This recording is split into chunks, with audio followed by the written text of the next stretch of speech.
Today I'm going to check on the status of my FOBO TPMS system. I had a comment in one of my videos on YouTube as to how it was, if there was going to be a long-term review of this system. And I figured since I've got to go spend some time changing a battery on the system, I'd do an update. And that's what this video is all about, so stay tuned. I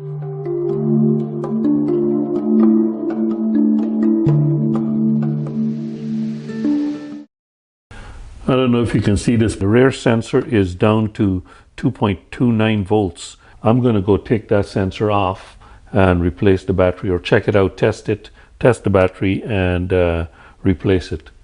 So we're going to remove the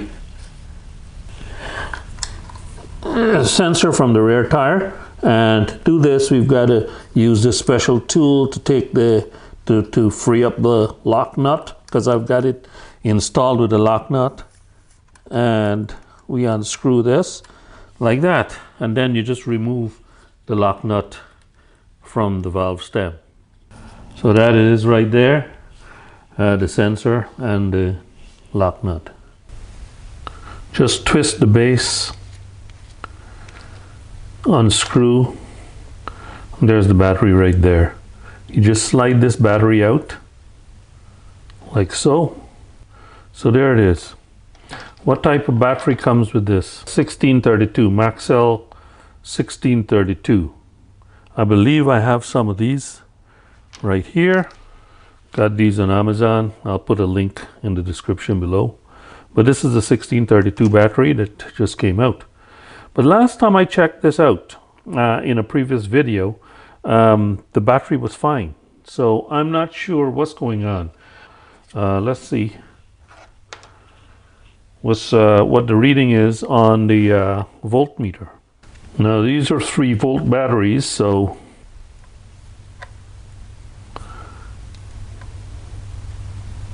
it says 2.94 volts.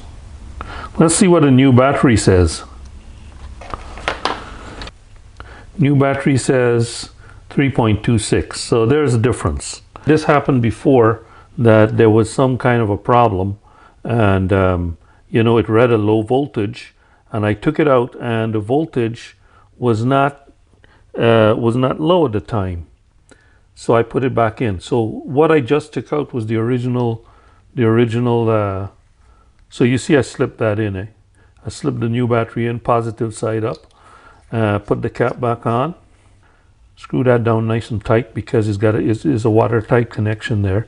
So let's go back to the bike, put this on, and I'll do that off camera, and then show you the reading on the app. Good. So the sensor is back on the bike, and I'm now firing up the app. It says right now it says green, and it says 3.09 volts. It's got a really small font in that little battery thing there, but I'm going to take a screenshot and put it up on the screen for you.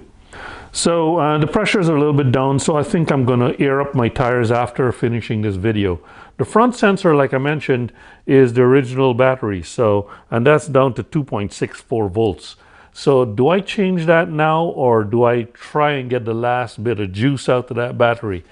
I've got a whole whack of batteries here, and it doesn't, as you can see, it doesn't take a long time to change. So I'm going to just leave it in there right now, even though I am going to air up the tires a little bit, so I'll have it off. But I think I'll just leave the battery in there for a little bit longer and see how long it lasts before it actually goes down to where it's indicating red for the front one as well. Now, for the main purpose of this video, what's my long-term review of this system? I can sum it up in one word. It's great. This is a really good TPMS system. It has worked really well for me. I've had it on there for quite some time now. I can't remember when I put it on, but it's got to be over a year. And it's been flawless. How does it work? Well, unless you forget, well, let me put it this way. One of the questions was, well, what do I think about the app? Having a system that is reliant on an app as opposed to something that's built in. Obviously, with the built-in system, it's better because it's always on. Like on my BMW behind me here, it has a built-in TPMS system and it's always on. Whenever you switch on the bike, it's there. With this one here, I have to actually invoke the app. I have to remember to turn on the app. In other words, if the app isn't running in the background, I get no warning from the TPMS system. But once it's up there, right, it'll be monitoring the system all the time, and it'll give me a warning if it's starting to go down, if there's loss of pressure or anything like that. As long as the app is running, I'll get that notification. And moreover, because it's on my phone, I'll get the notification, that kind of a noise. It'll come through my headset. So I'll hear that while I'm riding. So that's good. The other thing that's a good thing for the app is if you've got several motorcycles and several of these FOBOs, you can keep adding. As you can see here, I've only got one bike on it, but I can add more bikes here. So one app will cover all the bikes that you have. I don't know how many, what's the limitation of it, but it can certainly cover more than one, which is not the same, as a built-in system. You might have another bike that doesn't have any kind of a TPMS built in which case you have to have a system like this, and you can just conveniently add it to your one app. So that's a strength for the app-based system. But like I said, the weakness is you've got to remember to turn the thing on. If you don't turn it on, then you have no TPMS effectively. So, convenience of use, yes, there's a positive and there's a negative, but then there's a positive for the FOBO system because you can install it on more than one bike and have it on the same system here. Functionally, it is very good in the sense that unlike the one on the bike, once you click it, you can set, it's got different features here. You can set the low point and the high point at which it'll alarm, and there's other functions here that you can, like this current pressure settings. So I've got settings that I can set there. I've got a minimum, a minimum pressure and a maximum pressure for alarming and what I want. And I've got it set at 36 for the front and 42 for the rear. So that's quite important to know. I have also got an information screen, and the information screen shows what I just said, and it also says, has service reminders, alert at 0 pressure, FOBO share, add share. I can share all of this with other people as well. It's right to the bottom of the app. So, a few other things like that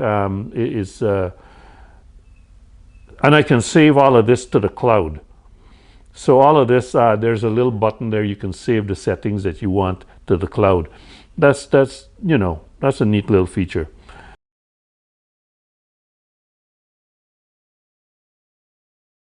The FOBO TPMS system has got a lot of pluses going for it, but the only real negative is you've got to remember to switch on the app, or else you don't have any TPMS. But aside from that, it's every bit as good as a built-in one and even better. Like I mentioned, I find it useful to be able to check my tire pressures from my living room, and says, okay, good, I've got to go blow them up, inflate the tires or whatever. But at least I don't have to go turn the bike on to go and make that decision. It's always there. And if I get a year out of those batteries, that's not bad at all. So I think this is a good system. It's a really good system. Do you want the trade-off of having to physically turn on the app? Well, if you don't have a TPMS system, you've got no choice. But given that you're going to retrofit something like this, I think it's great. So I think that'll wrap it up now for this long-term review. I don't anticipate doing any more videos on the FOBO system unless there is some kind of a breakdown in the system, which I don't expect there to be. As far as I can tell, it's you know, it's going to live for a long time on my bike, and yeah, I thoroughly recommend this product.